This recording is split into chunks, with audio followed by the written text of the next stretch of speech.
Vamos abrir a Bíblia em Apocalipse, no capítulo 2. Vamos ler do verso 1 ao 5. E convido os irmãos também a abrirem suas Bíblias em Atos, capítulo 2, lendo do verso 42 ao 47. Esses dois textos têm algo em comum. Não é o capítulo 2, que se repete no livro de Atos e no livro de Apocalipse, mas pelo fato deles tratarem de igreja. Em Atos capítulo 2, nós vemos a narrativa do Espírito Santo inaugurando, dando início à igreja cristã, a qual nós chamamos de igreja cristã primitiva, por ter sido a primeira. E em Apocalipse 2, nós vemos Jesus falando para o apóstolo João escrever cartas a 7 igrejas da Ásia Menor.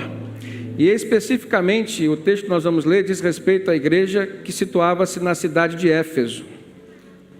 Uma igreja que foi muito grande, poderosa em obras, mas que acabou com o tempo. Então, em Atos 2, nós vemos o Espírito Santo agindo na criação de uma igreja. Em Apocalipse 2, nós vemos Jesus se dirigindo a uma igreja que estava por morrer, por acabar. Pensando nesses dois polos, nós temos que analisar onde nós nos encontramos enquanto igreja. Porque às vezes a gente comete um erro de analisar a igreja enquanto instituição, enquanto paredes, enquanto uma organização que tem um CNPJ, que tem um líder, que tem várias pessoas envolvidas. Mas a essência da igreja não nasceu assim.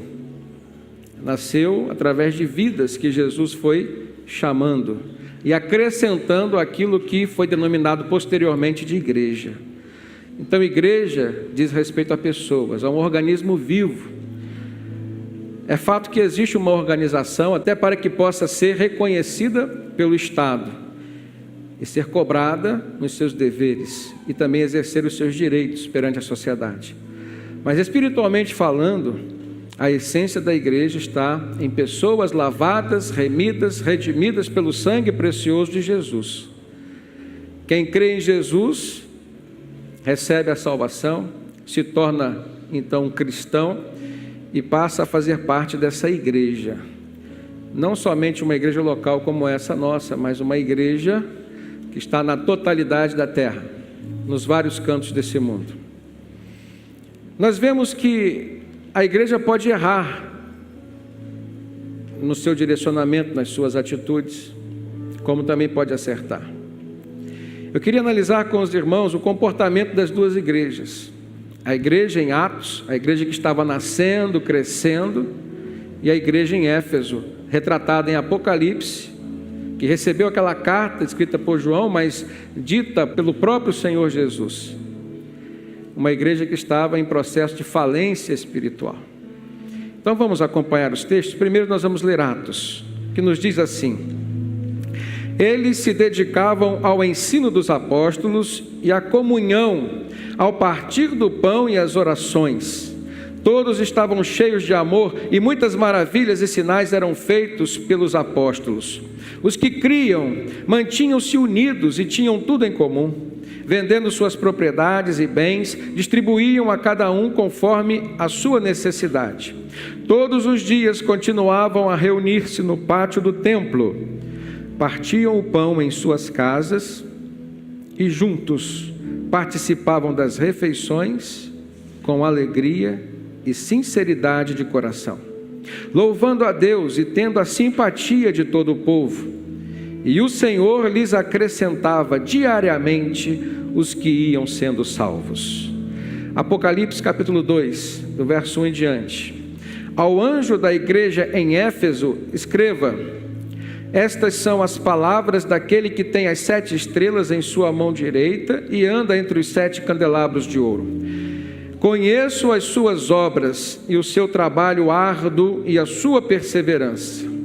Sei que você não pode tolerar homens maus, que pôs à prova os que dizem ser apóstolos, mas não são, e descobriu que eles eram impostores.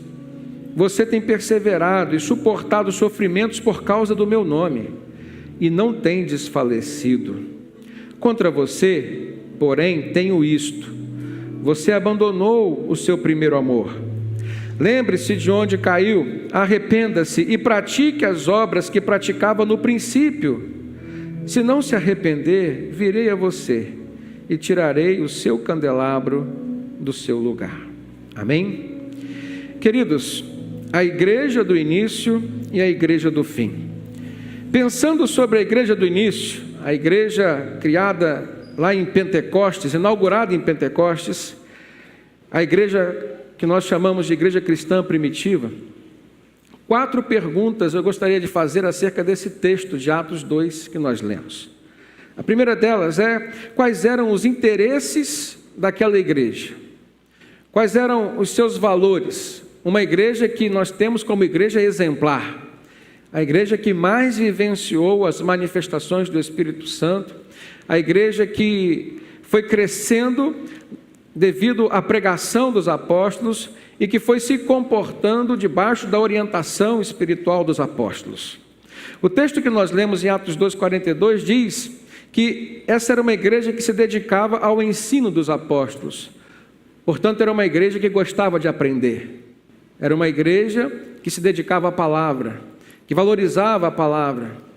Era uma igreja que, se fosse hoje, teria uma escola dominical cheia.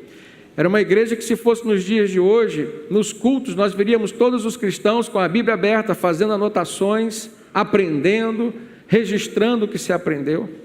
Era uma igreja que não só nos domingos buscaria o alimento espiritual da palavra, mas era uma igreja que todos os dias buscaria, por exemplo, uma célula e se reuniria com alguns irmãos para aprender a palavra de Deus. Era uma igreja cujos pais, em seus lares, fariam seus cultos domésticos, ensinariam seus filhos a abrirem a Bíblia, a lerem os textos sagrados. Esta é a igreja do coração do Senhor Jesus. Uma outra característica que eu vejo nesta igreja, como sendo um valor que ela preservou e praticou, é que ela se dedicava à comunhão. Eles perseveravam, eles se dedicavam no ensino dos apóstolos, mas também à comunhão. Isso se diz pelo fato de que os irmãos viviam em união. Os irmãos se interessavam uns pelos outros. Os sofrimentos que alcançavam uns, também alcançavam os outros, e eles compartilhavam. Nós temos que ter em mente que esse texto se remete a uma situação em que o Império Romano perseguia os cristãos. Então, queridos, nós temos que perceber e aprender que a comunhão ela é fundamental na vida da igreja. Não tem um ditado que diz que quando a brasa sai da fogueira, ela se esfria? Da mesma forma é o cristão quando se afasta da igreja ou quando se afasta da comunhão. A comunhão não está acima da palavra nem da vida espiritual de cada um, mas a comunhão é um suporte para que a palavra chegue aos corações. A comunhão é um suporte para que as pessoas se aqueçam uns aos outros e permaneçam no caminho do Senhor. Então era uma igreja que se dedicava ao ensino, era uma igreja que aprendia, era uma igreja que se dedicava também à comunhão. Mas o texto diz que ela é uma igreja que praticava o partir do pão, se dedicando às orações. E ao olhar nesse texto, a palavra-chave que eu vejo é dedicação. Foram 4 frentes de dedicação: dedicação ao ensino, dedicação à comunhão, dedicação ao partir do pão juntos e dedicação às orações. É um texto que se remete a pessoas, aquilo que cada pessoa pode e deve fazer dentro da sua vida espiritual. Crente que valoriza a vida cristã é um crente que precisa se dedicar pelo menos ao ensino da palavra, a comunhão com os irmãos, o partir do pão, o repartir do pão, poderíamos pensar assim, e também as orações. Sejam elas orações individuais ou orações coletivas nas quais nós intercedemos uns pelos outros. A segunda pergunta que eu gostaria de fazer para os irmãos diz respeito ao estado de espírito dos novos convertidos. Se nós olharmos para o texto, esse momento que relata o comportamento da igreja, ele vem logo depois da pregação do apóstolo Pedro, em que muitas vidas se converteram, e a pergunta é: o que faremos agora, irmãos? Pedro diz: olha, vocês precisam se arrepender, crer e precisam ser batizados, como sendo uma maneira de vocês entrarem oficialmente dentro do convívio dos irmãos. Mas naquele momento o texto diz, irmãos, que eles estavam cheios de temor, justamente por causa dos milagres que eles estavam presenciando. Era um momento de manifestação poderosa de Deus.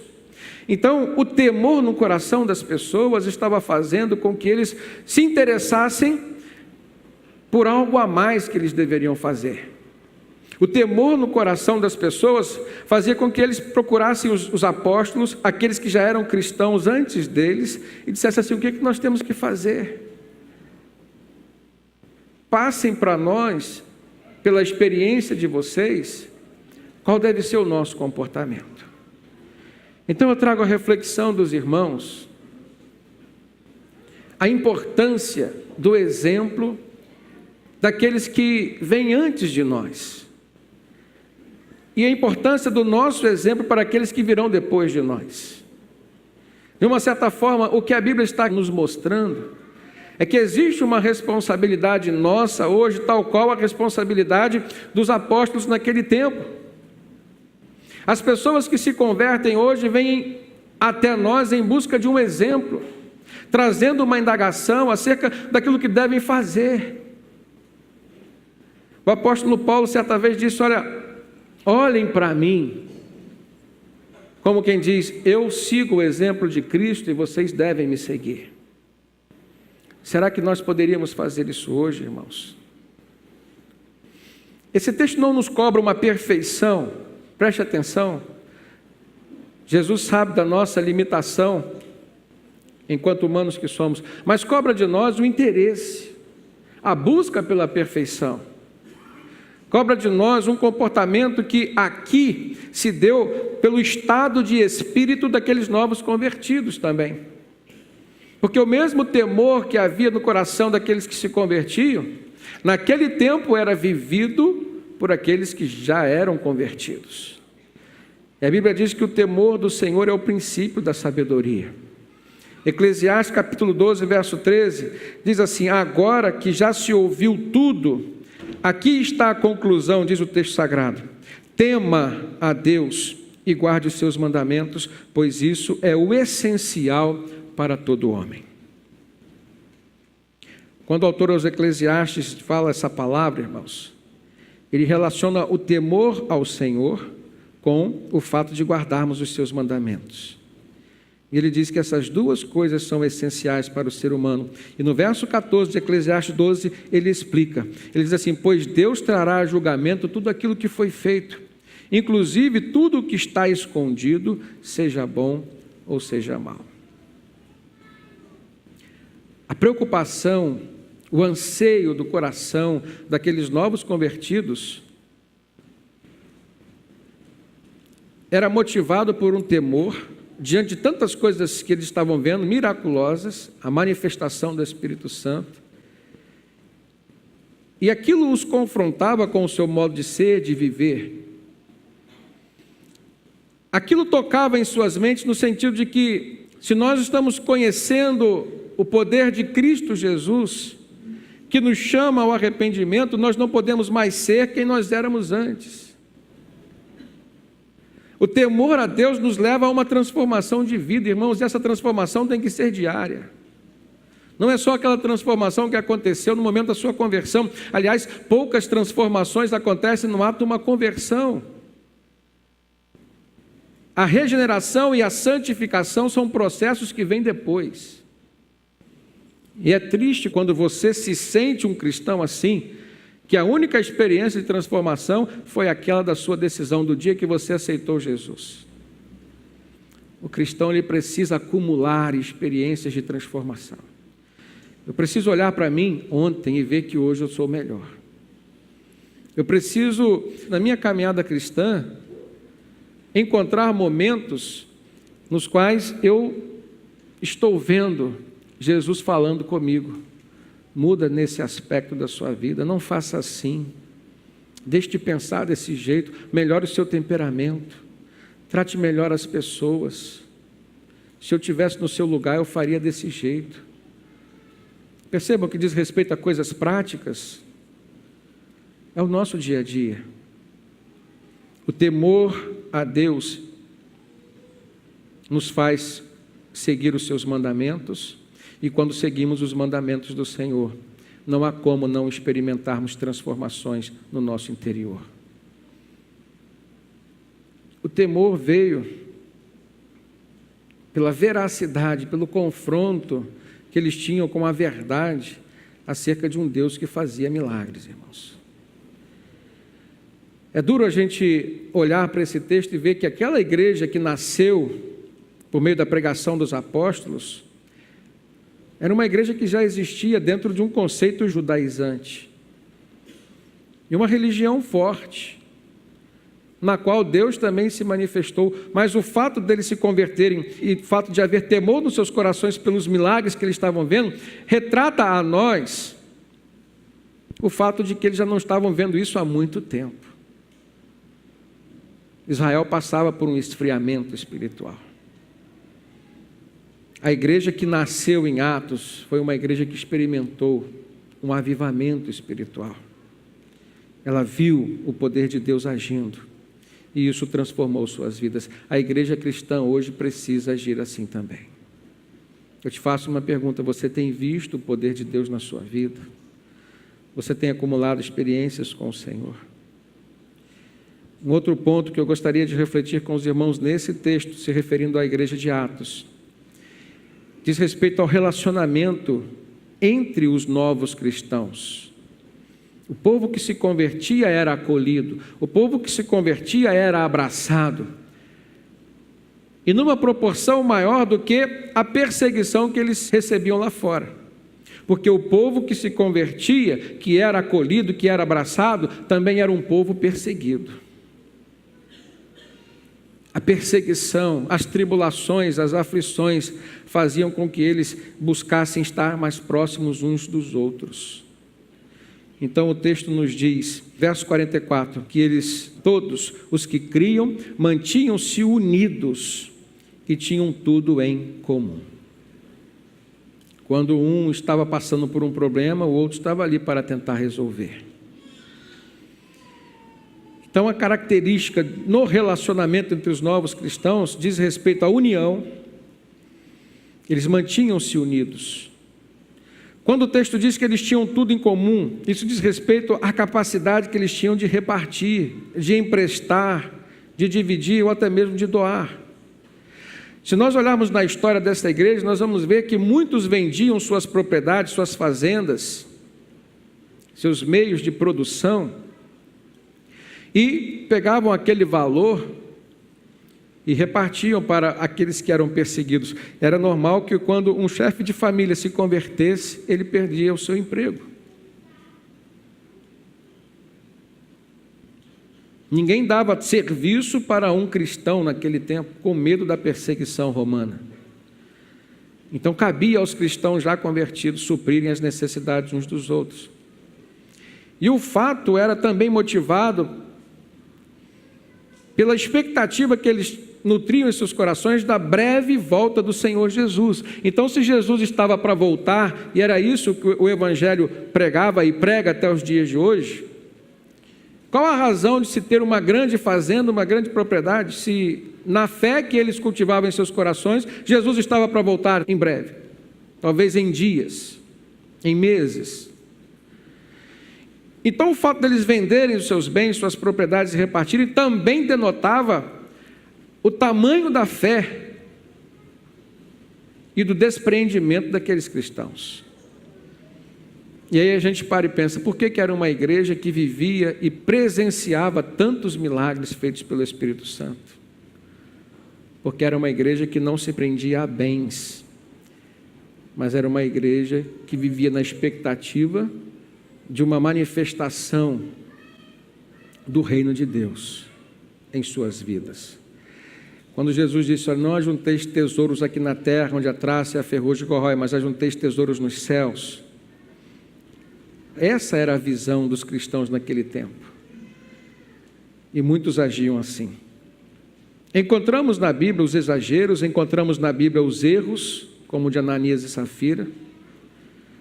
Mas o fato que precisa ser ressaltado era o despreendimento das coisas materiais e o desejo de ver nascer e crescer as coisas espirituais. Uma outra característica com relação ao relacionamento daqueles cristãos é que o texto diz que eles continuavam reunindo-se todos os dias no templo. O templo era o local da adoração, era o local de se fazer oração. Então era um povo que adorava a Deus, que louvava ao Senhor, um povo que se aquecia mutuamente através das orações, da efervescência das orações dos irmãos. Eu creio, irmãos, que quanto mais a gente sofre, mais a gente se apega a Deus, não é assim? A igreja que foi mais perseguida foi aquela igreja que esteve mais próxima do Senhor. Não que nós estejamos buscando o sofrimento, nem a perseguição, nem a aflição, mas que nós possamos ver nesses momentos uma oportunidade para nós nos apegarmos mais a Deus. E não fugirmos do propósito de nos aproximarmos de Deus nos momentos em que estivermos vivendo bem. Porque o que Deus valoriza na sua vida é a sua alma, é o seu espírito. E se os teus bens, se o teu conforto, se a sua projeção social hoje é o que faz você se afastar de Deus, é o que tem causado um esfriamento na sua vida espiritual, não se assuste se Deus tirar você dessa posição. Isso não é contraditório ao que a palavra nos ensina, porque para Deus vale mais o seu espírito, a sua alma, do que o seu conforto, do que a tua prosperidade material. Foi Jesus que falou numa parábola que ele contou, dizendo aquele homem que acumulou bens, construiu mais celeiros pela sua prosperidade material, e disse: louco, esta noite pedirão a sua alma, e o que tens preparado e para onde vais? É essa a grande mensagem do Evangelho e do Reino de Cristo Jesus. Nosso coração não pode estar preso às coisas daqui. Agora, a última pergunta que eu gostaria de fazer com relação a esta igreja cristã de Atos: qual era a consequência desse comportamento dos irmãos? A primeira é que eles caíam na simpatia de todo o povo. Diz o texto que era uma igreja simpática, era uma igreja que atraía e fazia com que aquelas pessoas procurassem conhecer o Deus que elas professavam. A segunda característica, irmãos, é que havia alegria e sinceridade no coração daquelas pessoas. Em meio à perseguição, em meio ao sofrimento, o texto diz que era uma igreja alegre. Quantas vezes nós temos visto hoje uma igreja que tem tudo, uma igreja que tem conforto, uma igreja que tem proeminência social, mas uma igreja que às vezes está triste em seu interior. Uma igreja que aparentemente tem sucesso, mas que em seu interior, na sua alma, ela é reflexo de um grande fracasso.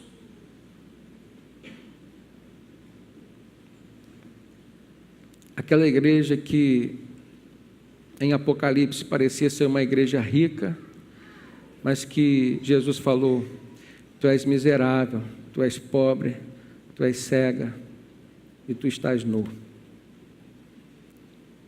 Nós precisamos nos policiar, irmãos, hoje, como pessoas que somos, como representantes de Deus dentro da nossa casa, da nossa família, e num terceiro estágio, como representantes do Senhor aqui na igreja, numa perspectiva social. O que você tem feito enquanto cristão e o que você tem feito enquanto membro de uma igreja? Porque é o que você faz que vai determinar aquilo que a igreja do Senhor Jesus, a qual você faz parte, vai fazer.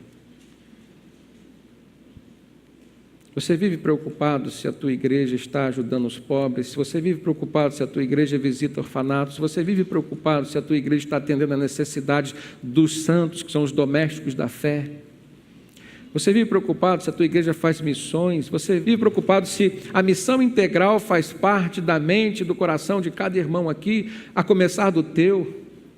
Porque se você não viver com esta preocupação no sentido de reflexão pessoal, você não está inserido dentro dessa igreja que nasce, que cresce e que é um exemplo para todas as outras.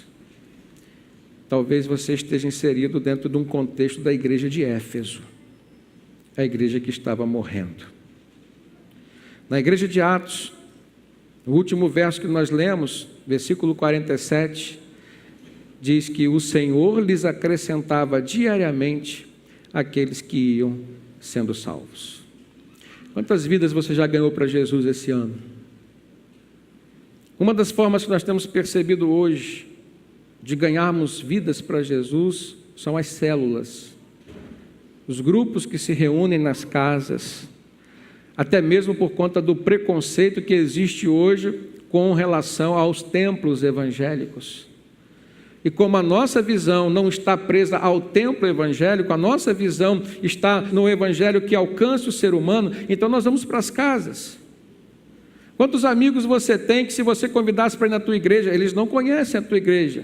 E talvez o que eles pensam acerca da tua igreja é aquilo que a televisão mostra, não o nosso culto, mas uma outra coisa diferente. Que há preconceito quanto aos evangélicos, ninguém pode negar. Mas se você for um bom cristão, se você for uma pessoa que cultiva boas amizades, se você convidar um amigo para ir na tua casa, numa reunião que você vai fazer, onde se lê a Bíblia, onde se compartilha experiências, onde se ora, onde se canta, quem vai dizer não para você? E é justamente esse um dos caminhos que Deus aponta para que você possa ganhar almas para o reino dele. Viver como um cristão aprovado tem que ser traduzido na minha vida, na sua vida, pelo número de almas que nós ganhamos para Jesus. Então, aquela igreja aprovada por Deus, que agradava o Senhor Jesus, o verso 47 de Atos 2 diz que o Senhor lhes acrescentava diariamente os que iam sendo salvos. Nós temos que fazer uma comparação daquela igreja em Jerusalém, a igreja cristã primitiva, com o comportamento das igrejas hoje. Mas eu queria usar especificamente o comportamento da igreja de Éfeso, por ser uma igreja que estava em decadência espiritual, em processo de falência espiritual, quando Jesus justamente lhe escreveu aquela carta em Apocalipse, no capítulo 2. Abra agora o texto de Apocalipse que nós lemos no início, mantenha ele aberto. O texto começa dizendo assim: ao anjo da igreja em Éfeso escreva: estas são as palavras daquele que tem as 7 estrelas em sua mão direita e anda entre os 7 candelabros de ouro, se referindo ao próprio Senhor Jesus. Ele diz: eu sou a luz do mundo. E aqui ele se apresenta com aquele que tinha as 7 estrelas na mão direita e andava entre os 7 candelabros de ouro, ou seja, as suas igrejas. E a palavra de Jesus era: conheço as suas obras, o seu trabalho árduo e a sua perseverança. Então, a partir dessa frase que Jesus manda João redigir, nós vemos que era uma igreja que estava sendo monitorada pelo próprio Senhor Jesus, assistida pelo próprio Senhor Jesus, acompanhada pelo próprio Senhor Jesus, como é a nossa igreja hoje, como é a sua vida hoje enquanto cristão. A palavra de Jesus à igreja em Éfeso é a mesma palavra de Jesus a nós hoje, a mim e a você: conheço as tuas obras. Eu sei o que você está fazendo, sei a motivação do seu coração com relação ao que você faz. Nós sabemos que não é tão somente o que fazemos, mas ao que nos motiva a fazer também tem muita importância. Então, como estava essa igreja em Éfeso, irmãos? Era uma igreja que tinha obras, era uma igreja atuante. Ele diz: eu conheço o teu trabalho árduo. Era uma igreja que aceitava desafios. Era uma igreja perseverante, foi a terceira característica apontada por Jesus logo no início da carta. E depois no verso 3 ele diz: você tem perseverado e suportado sofrimentos por causa do meu nome, e não tem desfalecido, não tem desanimado. Irmãos, essa palavra vem a nós hoje de uma forma tão contextualizada, tão atual. Como pastor, às vezes eu estou em contato com cristãos passando por momentos de desânimo. Desânimo faz parte da natureza humana. Mas por fazer parte da natureza humana, Jesus está apontando aqui, ressaltando a qualidade de uma igreja que não desanimava, mesmo estando debaixo de sofrimento e perseguição. Isso significa para nós que nós até podemos, mas não devemos desanimar. Se queremos ver os milagres de Deus, a gente precisa aceitar o desafio de estar na frente de um trabalho, de uma obra, de uma missão que Deus tem apontado para nós. Quando a gente se prontifica, irmãos, a gente começa a ver milagres. É essa a grande mensagem. Aceite o desafio de receber uma célula em sua casa, aceite o desafio de pregar o evangelho ao seu colega de trabalho, aceite o desafio de ir às missões, aceite o desafio de se envolver com as orações, os momentos de intercessão da sua igreja. Há tantas frentes de trabalho que Jesus tem nos proporcionado enquanto igreja, e agora eu falo enquanto igreja, o organismo vivo que nós somos. Aceite esse desafio. Mergulhe na proposta que Deus está mostrando a você de viver o dia a dia da sua igreja, de pensar na sua igreja e pensar enquanto igreja. Agora eu te chamo a uma reflexão que é mais importante do que essa. Aceite o desafio do Senhor de estabelecer dentro da sua casa uma igreja. Você, sua esposa, seus filhos. O núcleo familiar é uma pequena igreja. E se é uma igreja pequena ou não, ela tem o mesmo valor para Deus. E se é uma igreja, aprenda uma coisa, é um lugar da manifestação da glória e do poder de Deus. Amém? Quando a gente aceita esses desafios, a gente começa a provar do sobrenatural, dos milagres. Agora, a gente não pode perder algumas coisas enquanto visão espiritual nesse caminho, porque não é só o fazer, é a qualidade daquilo que se faz. Jesus diz: conheço as tuas obras, o seu trabalho árduo e a sua perseverança. Nós sabemos, irmãos, que obras não são suficientes. O que vale é aquilo que está dentro do nosso coração. Então, qual foi a reclamação de Jesus contra aquela igreja que trabalhava, que era perseverante? O que estava faltando nela, ou o que ela tinha perdido no seu caminho? E a resposta está no versículo 4 de Apocalipse 2.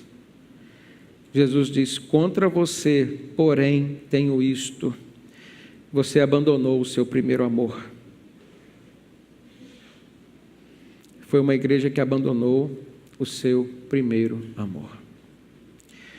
Logo depois, Jesus diz: arrependa-se.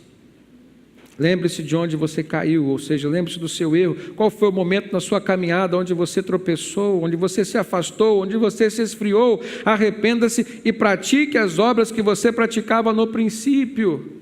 Então o primeiro amor está associado às primeiras obras. As primeiras obras eram motivadas pelo primeiro amor. E que primeiro amor era esse, irmãos?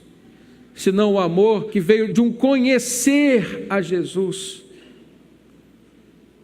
Pessoas que conhecem, que se convertem verdadeiramente, se apaixonam por Jesus, irmãos. E esse amor motiva essas pessoas a praticarem boas obras. Era justamente isso que Jesus estava mostrando e reclamando. Era uma igreja que cresceu em número, era uma igreja que cresceu em obras, mas foi uma igreja que diminuiu, que decresceu e que faliu no seu amor. Faça a comparação entre a igreja de Éfeso e a igreja de Atos em Jerusalém. A igreja de Atos se mantinha unida, A igreja de Atos repartia, a igreja de Atos perseverava, ou seja, ela dedicava-se à palavra, à comunhão, ao partir do pão e às orações. Era uma igreja que amava a Deus e se amava. A igreja em Éfeso foi uma igreja que não perdeu a direção das obras, mas perdeu a direção do amor. E por isso ela acabou. Da mesma forma que uma família se desfaz quando o amor é perdido ao longo do caminho, a igreja cristã em Éfeso se perdeu, acabou, porque perdeu o seu amor. As primeiras obras em Éfeso eram semelhantes às primeiras obras da igreja cristã em Jerusalém, irmãos. Mas ao longo da sua caminhada espiritual cristã, ela deixou perder. Você pode constatar isso abrindo a sua Bíblia na carta que Paulo escreveu aos Efésios, à igreja cristã em Éfeso, que é justamente o momento entre o que o livro de Atos registra e o que a carta escrita em Apocalipse também registra. Paulo evangelizou, discipulou os cristãos em Éfeso, deixou ali Timóteo como sendo o seu filho na fé, encarregado de pastorear aquela igreja. No capítulo 1, no verso 15, Paulo diz assim: por esta razão, desde que ouvi falar da fé que vocês têm no Senhor Jesus e do amor que demonstram para com todos os santos, se referindo aos cristãos. Então era notório, e Paulo está falando, quando ele escreve a carta aos Efésios, ele dá testemunho do amor que aqueles irmãos demonstravam. Eles ainda estavam vivendo as primeiras obras que os mesmos cristãos em Jerusalém viveram.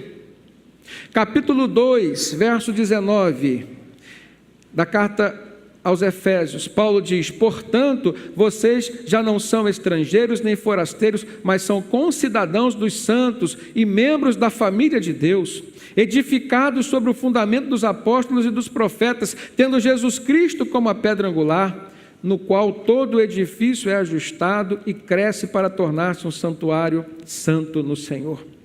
Nele, vocês também estão sendo juntamente edificados para se tornarem morada de Deus por seu Espírito Santo. Aqui Paulo está dando testemunho de que era uma igreja que vivia em união, que se edificava mutuamente, crescia junto como sendo um edifício espiritual bem ajustado, que se tornava um santuário, e aquele santuário santo. Não é redundância, irmãos. Santuário se referindo a templo, santo se referindo ao comportamento no interior desse templo. Essa palavra se aplica a nós. Você pode ser um santuário do Deus vivo hoje, mas a sua vida pode não estar em santidade, portanto a sua comunhão com Deus pode estar em processo de falência. Paulo também viu vestígios de uma igreja que estava bem, mas que estava por cair. E fechando a carta, capítulo 4, verso 1 ao 3, Paulo então abre o seu coração e diz: rogo-vos, pois eu, preso do Senhor, que andeis de modo digno da vocação com que fostes chamados, com toda a humildade e mansidão, com longanimidade, suportando-vos uns aos outros, procurando guardar a unidade do Espírito pelo vínculo da paz. Como apóstolo de Deus, o apóstolo Paulo faz uma oração por aquela igreja. Isso vem nos revelar, nos mostrar, nos alertar para a nossa responsabilidade de nos mantermos aquecidos pela chama do Espírito Santo. Não é porque hoje você está forte e você pode dizer: já acabei com a minha missão, já estou bem, já fiz tudo o que tinha que fazer. Paulo rogava àqueles cristãos que se mantivessem de um modo, de um comportamento, com um comportamento digno do chamado que eles tiveram de Jesus. que eles se mantivessem humildes, mansos, com longanimidade e que, acima de tudo, dessem suporte uns aos outros, procurando guardar a unidade do Espírito Santo pelo vínculo da paz. Igreja cristã do Senhor Jesus hoje, igreja viva do Senhor Jesus hoje, que com essas palavras a gente possa estar alerta, para que viver no sobrenatural, vivenciando os milagres de Jesus, a gente possa crescer, continuar crescendo, até o dia de Cristo, irmãos. Não dê por acabado uma obra que Deus ainda não acabou. E nem ponha limites ao que Deus pode e quer fazer por você e através de você. A palavra do Senhor nos mostra então 2 exemplos de igreja. A igreja cristã em Atos, que crescia, e em Apocalipse, a igreja cristã em Éfeso, que falecia. Que Deus nos abençoe, que com essa palavra a gente possa se sentir exortado a se aplicar mais àquilo que Jesus chamou de boas obras, vindas pelo primeiro amor. Que a gente não perca o primeiro amor que Jesus colocou em nosso coração. Amém?